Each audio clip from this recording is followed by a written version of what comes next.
Welcome to another tech tip segment here on CarCast. This segment brought to you by Discount Tire, available online at discounttire.com. Also, don't forget that they're 50 years in business this year, and free puncture repair and lifetime tire rotation. Check them out, as I said, www.discounttire.com. Today we're going to do a little bit of tapping. We're probably not going to do any dyeing. That's my bad joke for those that don't like my bad jokes. In any case, we're going to do a tap a couple pieces of metal. We're going to show a couple of interesting tools that we've picked up over the years. Since I can't draw a straight line or drill a straight hole, these things help you build nice things, give good results when you need to have something that looks precision, comes out working right. One of the problems that you often have when drilling and tapping is getting something perpendicular. And ultimately what you want is a nice hole that's drilled from the start perpendicular, so your head sits flat to the metal. If you drill the hole cockeyed or you tap it wrong, your bolt will be pitched a little bit off and you won't be able to pull it down and cinch it tight. So there's a couple tools that we're going to show how they work. One of them is this portable help you do something right tool. It sits on your material surface. You put your tap inside there and it keeps everything absolutely perpendicular as you get your hole going so you can tap and do it perfectly. Anyways, a couple other things that you might want to have around is the drill index, and the drill index basically lets you find the size of the right bit. You need the perfect size bit for tapping. There's a couple of different bits that you can use. You may see something like 75% thread, 60% thread, or 50% thread.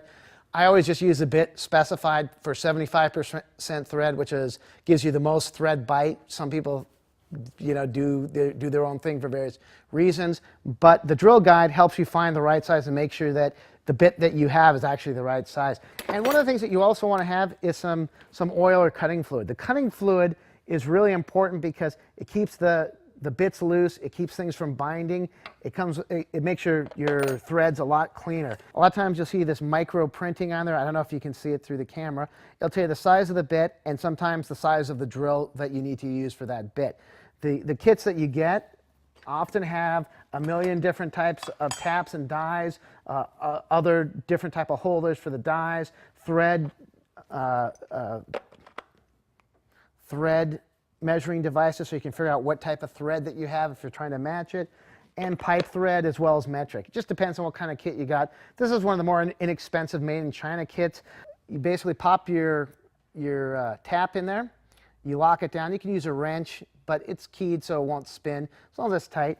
Then you slide it back in here, and we'll put a little oil in the hole and go to town. You drop it down, and you basically start with a little pressure, and once you get going, you back off every little bit to break the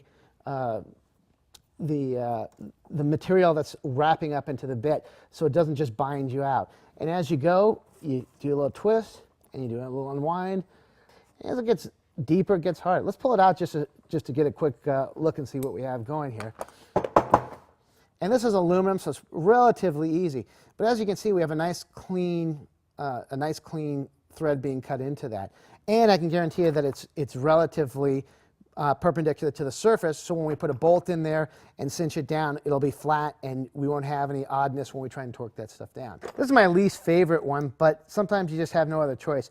And it's the same kind of thing. Hit it with a little cutting fluid, but you want to try and start with a little down pressure, and as best as you can, keep it straight. And once you get going a few turns into that, you want to back out to break the chips away, and you just keep doing that till you're down. This is basically a through tap. You'll use this to go all the way through, and you'll want it to get the threads all the way into the meat area where it gets basically same size. It tapers in so you can start them easy. There's also a tap known as a bottom tap, where it has no point, and essentially it's for going flush to the bottom of a blind hole. And that's another style. And in a bind, if you ever have to get to make one of those, just hit this thing on the grinder and cut it down. And you can do that if you're lucky and good on a grinder. Now, this is the benchtop hand tapper, which is one of the greatest things. It's cheap. This was a made in China tool, and it, of course, has a few things that don't work exactly as you'd want it to, but in general works pretty good. The weight and the bounce keeps you from slamming down your tip into the material if you let go of it, so you balance it out so this thing kind of has zero weight. What we're going to do, and what's nice about this is it has a little vise to help lock your material in and a little workspace to keep everything square. And basically we're just going to pop this in and align up our work, kind of let it find its natural home, and then throw a little tapping goo on it. And I don't think you'd ever use too much oil. You want to definitely keep this thing at the start square and hold down on it. And again, you just put a little bit of pressure, and you can see a little bit of wobble on this as we start going. But as it starts getting cinched down, you can start to see that it just digs right in. Again, the same technique. You break off the metal bits as it goes. If you're doing really long holes, sometimes it's valuable to pull the tap all the way out, clean it, and start. This is non-accurate stuff and more of an example. And you got to be careful with this, especially in small taps, because you'll have a tendency to want to keep going down and twist it off. So as we go out, we'll just back the thing out. And you'll notice how clogged up the tap gets, and it's important to keep this clean. So if we were to go back for a second pass, which I'd almost advise if it really gets that dirty, hit it up again with just a little bit of oil, cutting oil, and then just give it another run on it. That'll get us down to where we've probably bottomed out. And that'll give us a nice clean thread. It's nice for places where you can actually get your material inside and fit it in here. You want to blow out all the dirt in there after you tap it, because there's probably a lot of slag and metal shavings inside there. It's important to keep these clean. You can do that with an air gun, some WD-40, something just to blow it out. And then let's try a couple of high-tech fasteners and see how they suck down. And if we look at that one, it's absolutely flat. This is the one we did with the machine. And it's a little bit of burrs in there, but we're not going to be too fancy and clean it out for you guys. You get the idea. Let's see if this one is going to be as flat. Absolutely flat too. And these are really going to exaggerate the problem because they're a wide head fastener. The one we did by hand, probably we could do it, but I don't feel like it because I already know it's going to be off. These are going to guarantee a nice perpendicular head surface or a parallel head surface to the material, which is really what you want. And if you don't get that, that's probably not a good sign because your bolt won't be able to properly torque down.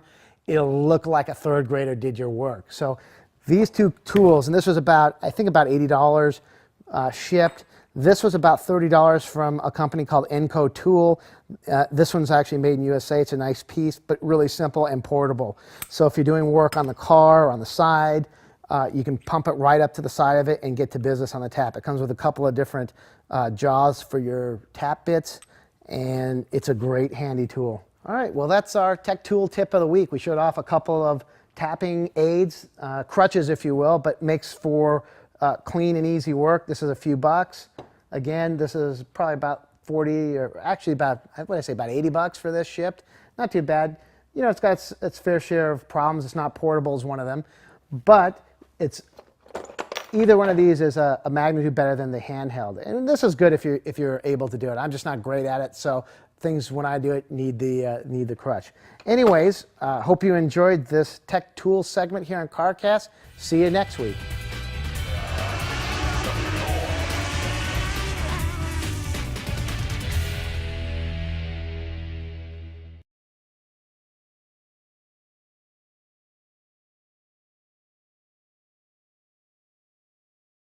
So that's it, I think, for our tapping tech tool tip of the week here on CarCast. Hope to see you again. And as always, keep the air in the spare and the tire in the wheel.